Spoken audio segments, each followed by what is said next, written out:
السلام عليكم. لا تنسوا الاعجاب بالفيديو والاشتراك في القناة تشجيعا لنا لنستمر بنشر المزيد ان شاء الله.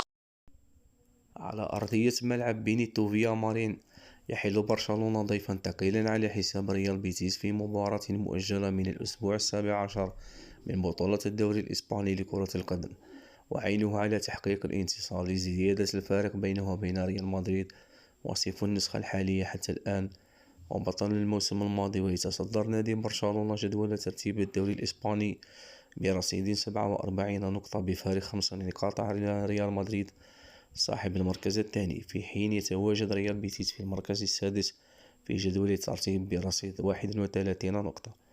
والتقى برشلونة ضد ريال بيتيس في 135 مباراة قبل لقاء اليوم، وحقق فيها برشلونة الانتصار في 81 لقاء وتعادل في 24، ونجح أصحاب الأرض في الفوز ب30 لقاء.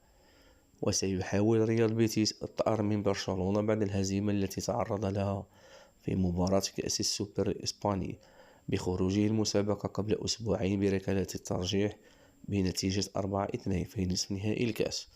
وفي حال فوز ريال بيتيس في مباراة اليوم سيعادل نقاط أتلتيكو مدريد صاحب المركز الرابع في جدول ترتيب الدوري الإسباني، وهو ما يطمح إليه المدرب مانويل بيليغريني. وتنطلق المباراة في تمام الساعة 10 بتوقيت القاهرة و8 بتوقيت غرينتش.